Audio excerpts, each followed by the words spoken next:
সুপ্রিয় শিক্ষার্থীরা, আসসালামু আলাইকুম। আশা করছি প্রত্যেকে ঘরে আছো এবং সুস্থ আছো। চট্টগ্রাম কলেজ তোমাদের জন্য অনলাইন ভিত্তিক ক্লাসের আয়োজন করেছে।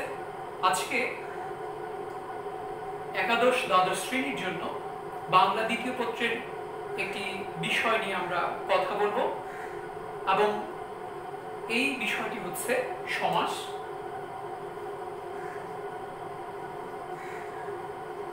আমরা জানি বাংলা শব্দ গঠন প্রক্রিয়ার অন্যতম একটি বিষয় হচ্ছে সমাস। তাহলে এটাকে আমরা বলতে পারি বাংলা শব্দ গঠনের প্রক্রিয়া। বাংলা ভাষায় যতগুলো শব্দ গঠিত হয়েছে তার মধ্যে সবচেয়ে বেশি প্রকৃতি প্রত্যয়ের মাধ্যমে গঠিত হয়েছে বাংলা ভাষার শব্দগুলো। এরপরে সমাস যুগে গঠিত হয়েছে এবং সর্বশেষ উপসর্গ যুগে। বাংলা ভাষার শব্দ গঠন প্রক্রিয়া মূলত এই তিনটা। সেই তিনটার মধ্যে অন্যতম একটি হচ্ছে সমাস। সমাস মূলত সংস্কৃত জাত এবং সমাসকে যদি আমরা বিশ্লেষণ করি তাহলে আমরা পাচ্ছি সম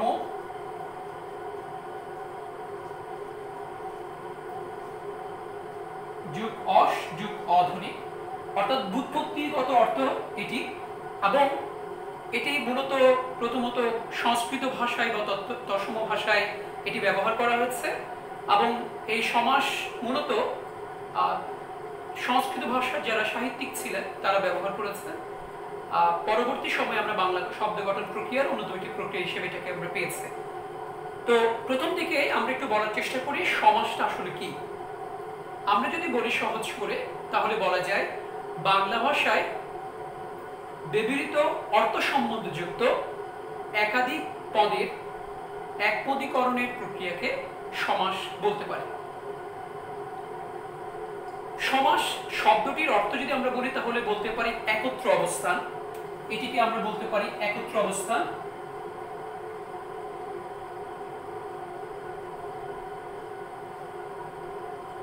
অর্থাৎ একসঙ্গে অবস্থান বোঝানো হয় এবং সমাসের যে প্রক্রিয়া সেটির মধ্য দিয়ে আমরা অনেক বড় বড় বাক্যকে খুব সুন্দর করে অল্প কথায় সাবলীলভাবে সুন্দরভাবে বলতে পারি।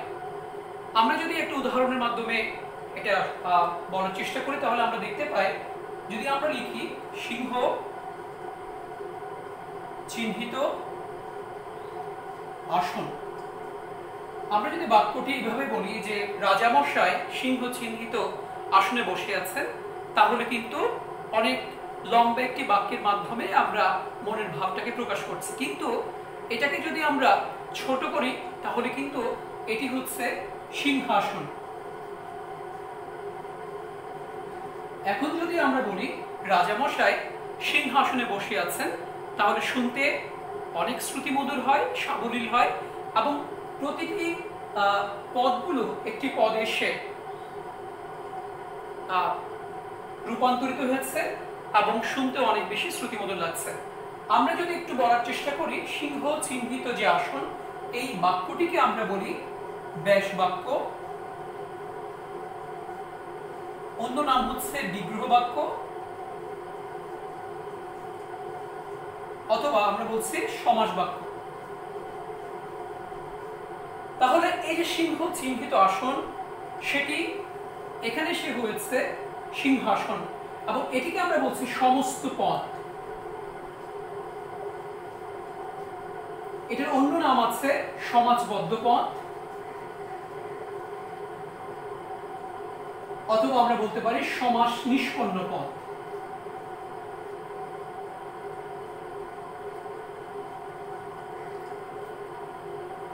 এবং একটা বাক্য অনেকগুলো পদকে একটা জায়গায় নিয়ে আসছে, সেটি হচ্ছে সমস্ত পদ।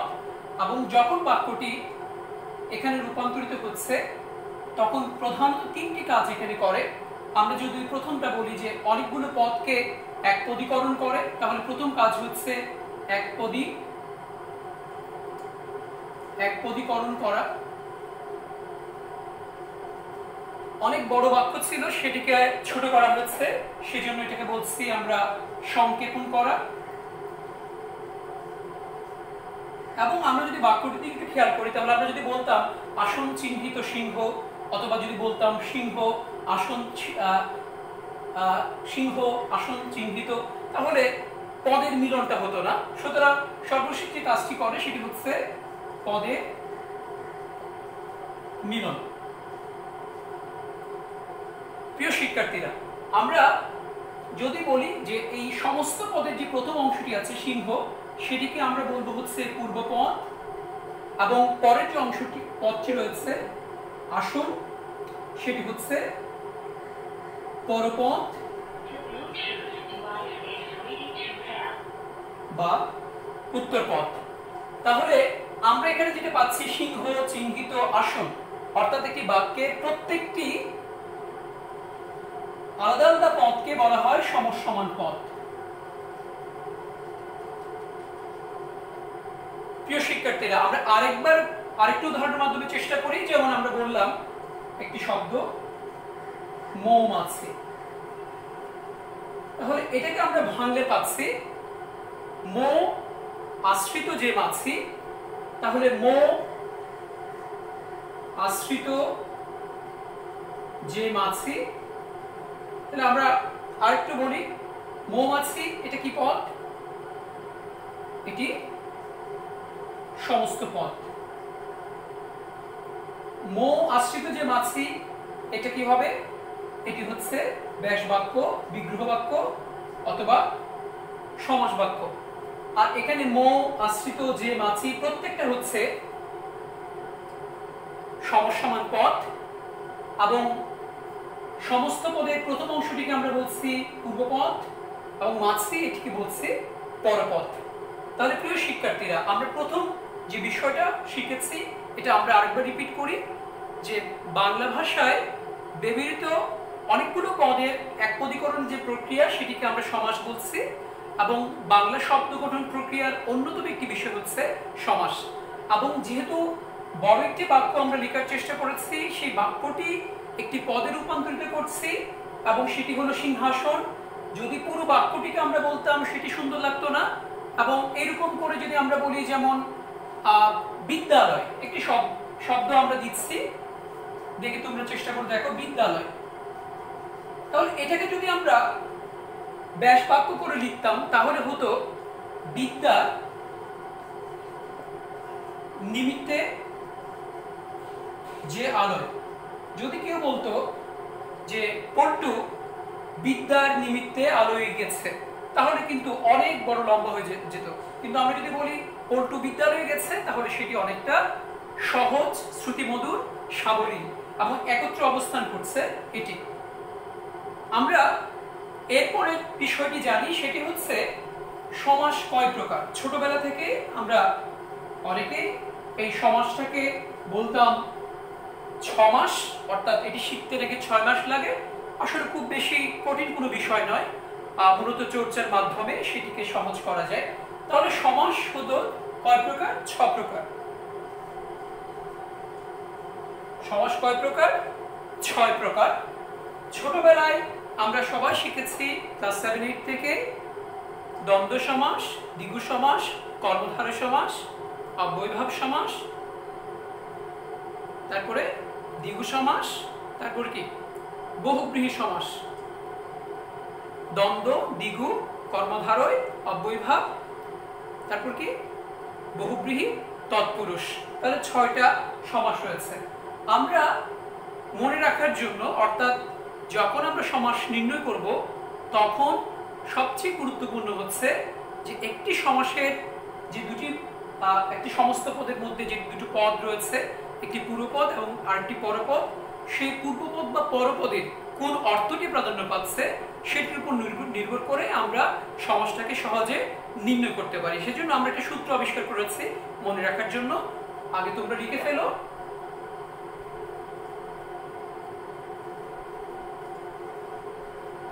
দ্বন্দ্বতে উভয় পদ রয়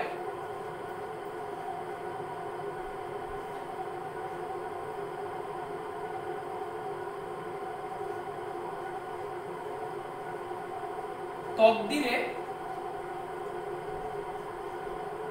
পরপদ হয়, তারপর আমরা বলছি পূর্বপদে অব্যয়ীভাব,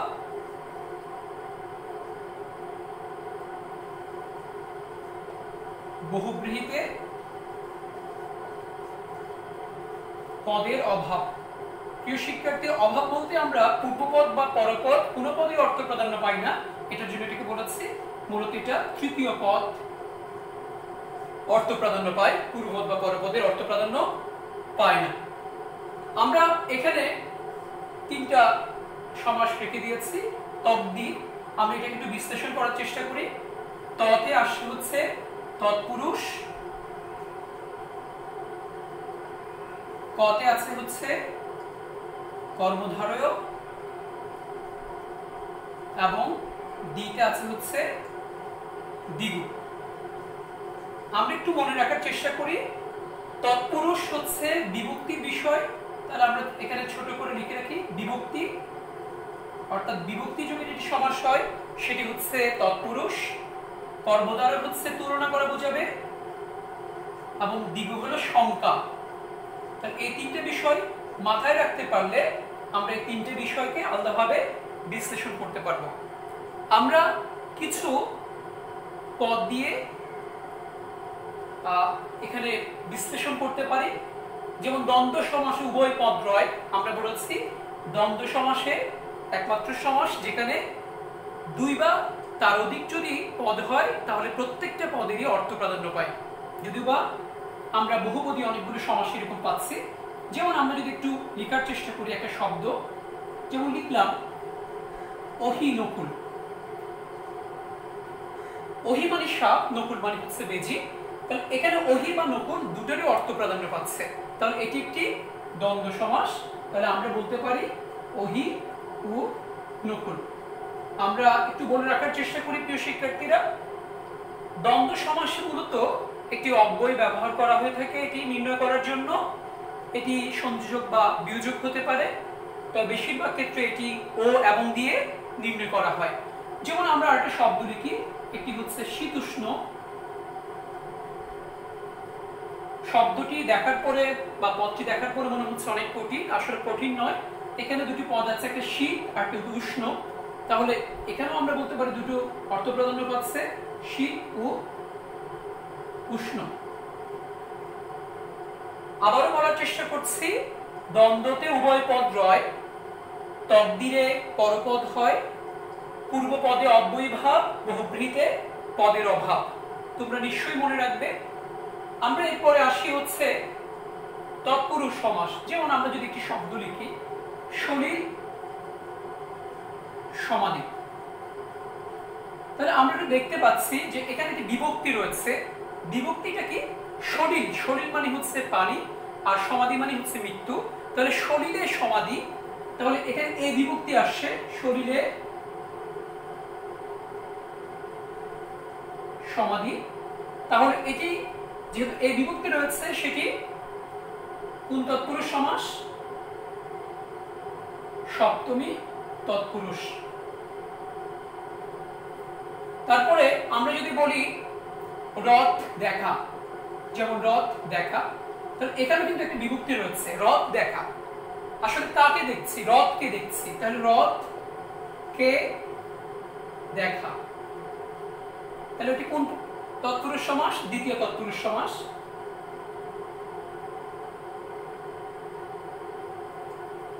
আমরা যদি বলার চেষ্টা করি তাহলে কর্মধারয় সমাস যেটি রয়েছে সেখানে তুলনা বোঝানো হয়। আমরা উদাহরণ দিয়ে সেটাকে এখানে আলোচনা করতে পারি। যেমন আমরা যদি বলি রাঙা মাটি,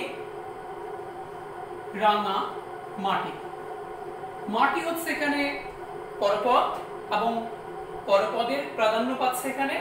তাহলে আমরা যদি বলি রাঙা যে মাটি, অথবা আমরা যদি বলি মহাত্মা, তাহলে কি হবে? মহৎ যে আত্মা, মহৎ যে আত্মা। তাহলে এখানেও আমরা বলতে পারছি তুলনা বোঝাচ্ছে, অথবা আমরা যদি বলি কাজল কালো, কাজল কালো, কাজলকে কালোর সঙ্গে তুলনা করা হচ্ছে কাজলের নিয়ে।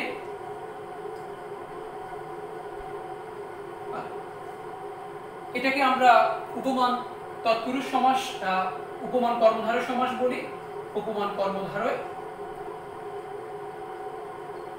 আমরা প্রথমত একটু বোঝানোর চেষ্টা করছি আসলে কিভাবে তৈরি হচ্ছে। দ্বিতে দ্বিগু, যেমন আমরা বললাম চৌরাস্তা, তাহলে এখানে কি হচ্ছে চার রাস্তার সমাহার। দ্বিগু মূলত সমাহার বোঝায় এবং একটি সংখ্যা থাকে, সংখ্যার পরে এখানে আমরা দেখতে পাবো যে পরবর্তী সময়ে সেই আগের যে সংখ্যাটি পরবর্তী একটা বিশেষ্য থাকে এবং সমষ্টি অর্থে এখানে সমাহার বোঝানো হয়। তাহলে আমরা এই পরপদের তিনটি সমাসকে উদাহরণ দিয়ে আলোচনা করার চেষ্টা করলাম। এরপরে আমরা যদি বলি অব্যয়ীভাব, অর্থাৎ যে সমাসে একটি অব্যয়ের ভাব দেখা যায় সেটি হচ্ছে অব্যয়ীভাব, এবং শুরুতে একটি অব্যয় থাকে, পরবর্তী সময় একটি বিশেষ্য থাকে এবং অব্যয়ের অর্থ প্রাধান্য পায়। যেমন আমরা যদি বলি আমিষ, সেটা কিন্তু একটি বিষয় বোঝাচ্ছে। যখন আমরা বলছি নিরামিষ, তখন কিন্তু নির উপসর্গটি বা অব্যয়টির মাধ্যমে এটা হয়ে যাচ্ছে আমিষের অভাব। আমরা যদি বলি উপকণ্ঠ, প্রথম দিকে ছিল কণ্ঠ, উপ অব্যয়টি এসে পরিবর্তন করে দিচ্ছে, তখন হয়ে যাচ্ছে কণ্ঠে সমীপে। তাহলে এটাকে আমরা বলছি অব্যয়ীভাব সমাস। এবং সর্বশেষ যেটি রয়েছে বহুব্রীহিতে পদের অভাব, অর্থাৎ পূর্বপদ বা পরপদ কোনোটাই অর্থ প্রাধান্য পায় না এবং সেখানে মূলত তৃতীয় কোনো পদের অর্থ প্রাধান্য পায়। যেমন একটি উদাহরণ আমরা দিই, যেমন নীলকণ্ঠ, আমরা যদি বলি নীলকণ্ঠ, আসলে নীল বা কণ্ঠ কোনোটা অর্থ প্রাধান্য পাচ্ছে না, মূলত এখানে শিবকে বোঝাচ্ছে, তাহলে কি হবে নীল কণ্ঠ জাত। অথবা আমরা যদি বলি দশানন, দশ বা আনন, আনন মানে হচ্ছে মুখ, দশ বা আনন কোনোটা অর্থ প্রাধান্য পাচ্ছে না, বরং এটি বোঝানো হচ্ছে লঙ্কার রাজা রাবণকে, সেজন্য এটি হচ্ছে দশ আনন জাত। প্রিয় শিক্ষার্থীরা, আমরা উদাহরণের মাধ্যমে চেষ্টা করেছি কিভাবে একটি পদকে দেখে বা পদের অর্থের প্রাধান্যের উপর নির্ভর করে এটি সমাসের নির্ণয় করা যায়। আমরা আজকে সবগুলো সমাস থেকে কর্মধারয় সমাস নিয়ে আলোচনা করব এবং কর্মধারয় সমাসের প্রত্যেকটা বিভাজনগুলো পরীক্ষায় লিখতে হয় সঠিকভাবে, না হলে নম্বর অনেক ক্ষেত্রে পাওয়া যায় না, শুধু কর্মধারয় লিখলে হয় না। তাহলে আমরা আজকে কর্মধারয় নিয়ে বিস্তারিত আলোচনা করার চেষ্টা করছি। প্রথম দিকে যেটাকে আমরা বলছি সেটা হলো সাধারণ কর্মধারয়। এটাকে আমরা সাধারণ কর্মধারয় না লিখে শুধু লিখবো হচ্ছে কর্মধারয়। এরপর হচ্ছে মধ্যপদরূপী কর্মধারয়, অর্থাৎ মাঝখানে পদটি রূপে যে সমাসটা হবে সেটি হচ্ছে মধ্যপদরূপী কর্মধারয়। এরপর হচ্ছে উপমান, এবং এরপর হচ্ছে উপমিত, এবং সর্বশেষ হচ্ছে রূপক কর্মধারয়। আমরা প্রধান পাঁচটি কর্মধারয় সমাসের বিভাজন মনে রাখার চেষ্টা করব এবং প্রত্যেকটা আলাদা আলাদাভাবে বিশ্লেষণ করার চেষ্টা করব, এবং পরীক্ষার হলে অবশ্যই প্রত্যেকটি আলাদা আলাদাভাবে আলোচনা করতে হবে। আমি আগে উপমান এবং উপমিত এই দুটো সমাসে অনেক বেশি সমস্যা হয়, সেজন্য এটা নিয়ে একটু কথা বলছি। দেখি আমরা উপমান যেটি রয়েছে সেখানে আমরা দেখতে পাবো যেটি বেশিরভাগ ক্ষেত্রে নাউন প্লাস অ্যাডজেক্টিভ হয় এবং এটি সব সময় সত্য হয়। অর্থাৎ যখন কোনো বস্তুর সঙ্গে তুলনা করা হয়ে থাকে বা ব্যক্তির সঙ্গে, তখন সেটি অবশ্যই যে তুলনাটি করা হবে এটা সত্য হবে। আর অন্যদিকে উপমিত যেটি রয়েছে সেটি নাউন প্লাস নাউন হয় এবং এটি অবশ্যই মিথ্যা হবে, অর্থাৎ যে তুলনাটি করা হবে যেটিকে আমরা সাধারণ ধর্ম বলি সেটা থাকবে না এবং এখানে সাধারণ ধর্মটি উল্লেখ থাকবে। তাহলে এখানে আমরা যদি একটু উদাহরণ দিয়ে চেষ্টা করি তাহলে বুঝতে পারবো। যদি আমরা লিখি তুষার শুভ্র, আসলে তুষার সবসময় কি হয়? সাদা হয়। সুতরাং তুষার যে শুভ্র সেটি সত্য ঘটনা, সুতরাং এটি হলো তুষারের ন্যায়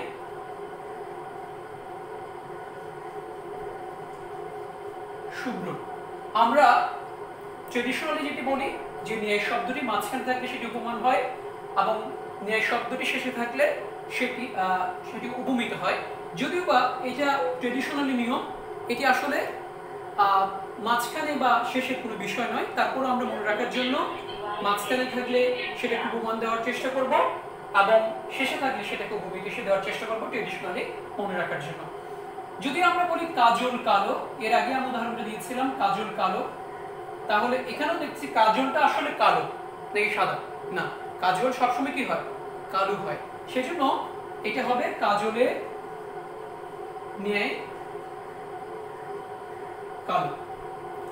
আমরা এরপর যদি উপমিতে আসি, এটা উপমান, তাহলে উপমিত ক্ষেত্রে যদি হয় আমরা যদি লিখি ফুল কুমারী,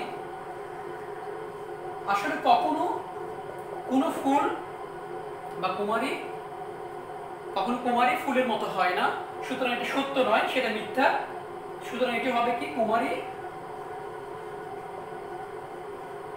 ফুলের ন্যায়। অথবা আমরা যদি বলি পুরুষ সিংহ, পুরুষ সিংহ, তাহলে এখানেও কিন্তু পুরুষ কখনো সিংহ হয় না, সেটা মিথ্যা হয়, সুতরাং এটি হবে পুরুষ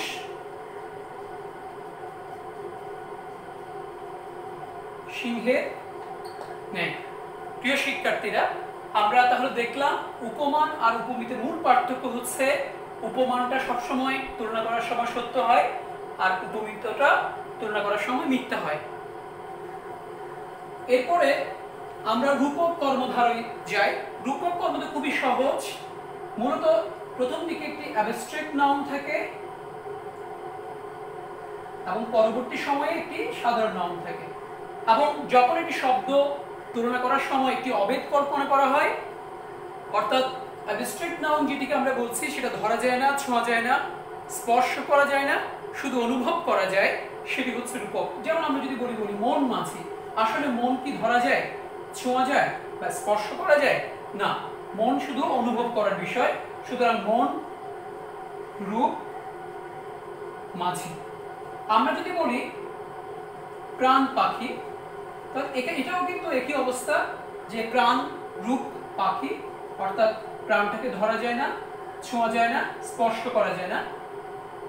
আমরা যদি বিষাদ সিন্ধু, এই যে বিষাদ সিন্ধু, আসলে বিষাদ এটাকে ধরা যায় না, ছোঁয়া যায় না, স্পর্শ করা যায় না, শুধু অনুভব করা যায়, তাহলে সেটা হচ্ছে বিষাদ রূপ সিন্ধু। প্রিয় শিক্ষার্থীরা, আমরা চলে আসি মধ্যপদরূপী কর্মধারয় সমাসে। মধ্যরূপী কর্মধারয় মানে হচ্ছে মাঝখানের একটি পদ লোপ পায়, এখানে মূলত নাউন প্লাস নাউন হয়, এবং মনে রাখতে হবে যে যে শব্দটি আমরা পাচ্ছি বা পদটি পাচ্ছি সেটি মাঝখানে একটি পদকে লোপ করে দেয়। যেমন আমরা যদি বলি পলান্ন, তাহলে পল হচ্ছে মাংস, সুতরাং এটাকে আমরা বলছি পল মিশ্রিত অন্ন। তাহলে এই যে মিশ্রিত, এটি লোপ পাচ্ছে, অর্থাৎ মাঝখানের পদ লোপ পেয়ে যে সমাসটি হবে সেটি হচ্ছে মধ্যরূপী কর্মধারয় সমাস। এরপরে আমরা যদি বলি স্মৃতিসৌধ, তাহলে স্মৃতি রক্ষার্থে, স্মৃতি রক্ষার্থে যে সৌধ সেটি হচ্ছে স্মৃতিসৌধ। সুতরাং মাথায় রাখতে হবে যে এখানে মাঝখানে যে পদটি লোপ পাচ্ছে সেটি মূলত মধ্যরূপী কর্মধারয় সমাস। সর্বশেষ যেটি সেটি হচ্ছে কর্মধারয় সমাস। এখানে অনেকগুলো নিয়ম রয়েছে। প্রথম দিকে যদি বলি অ্যাডজেক্টিভ প্লাস নাউন হতে পারে, নাউন প্লাস নাউন হতে পারে, অ্যাডজেক্টিভ প্লাস অ্যাডজেক্টিভ হতে পারে, অথবা নাউন প্লাস অ্যাডজেক্টিভ হতে পারে। তবে মনে রাখতে হবে, আমরা যদি দ্বন্দ্ব সমাসে দেখি যেখানে প্রত্যেকটা পদ অর্থ প্রাধান্য পাচ্ছে, এখানে এসে পদ যতটাই হোক না কেন দুই বা ততোধিক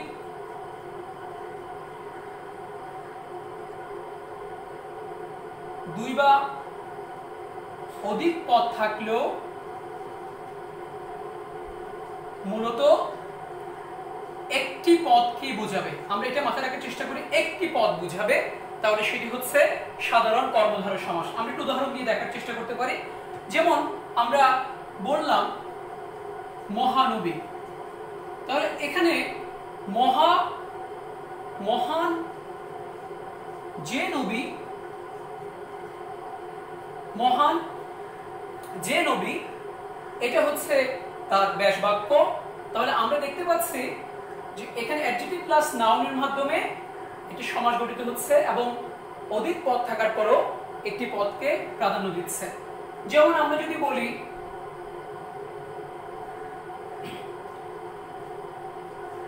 চালাক চতুর, তাহলে এখানে অ্যাডজেক্টিভ প্লাস অ্যাডজেক্টিভ হচ্ছে, অর্থাৎ যিনি চালাক তিনি চতুর, অর্থাৎ একটিকে বোঝাচ্ছে এবং যিনি তিনি যা আশায় গণ্যমান্য, যিনি গণ্য তিনি মান্য। অথবা আমরা যদি বলি গিন্নিমা অথবা জজ সাহেব, তাহলে গিন্নিমা কি হচ্ছে যিনি গিন্নি তিনি মা। তাহলে একাধিক পদ আছে কিন্তু একটি পদেরই অর্থ প্রাধান্য পাচ্ছে, অর্থাৎ একাধিক পদ থাকার পর বা দুই বা তার অধিক পদ থাকার পরও যেখানে পরপদের অর্থ প্রাধান্য পায় সেটি হচ্ছে কর্মধারয় সমাস। অথবা এরকম হতে পারে যে আলু সিদ্ধ, অর্থাৎ নাউন প্লাস অ্যাডজেক্টিভ আলু সিদ্ধ, আসলে এখানেও কিন্তু একটি পদকে বোঝাচ্ছে, অর্থাৎ সিদ্ধ যে আলু। অথবা বেগুন ভাজা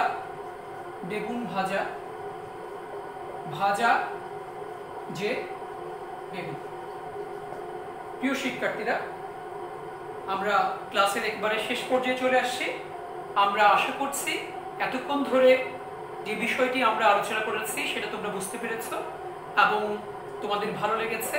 এবং তোমাদের যদি ভালো লেগে থাকে তাহলে এটা শেয়ার করো এবং এই বন্ধের সময়ে, এই মহামারীর সময়ে তোমরা পড়াশোনায় নিজেদেরকে সবসময় ব্যস্ত রাখো, প্রচুর বই পড়ো। হ্যাঁ, অবশ্যই ঘরে থাকবে, সুস্থ থাকবে। সবাইকে শুভেচ্ছা জানিয়ে আজকে শেষ করছি। ধন্যবাদ।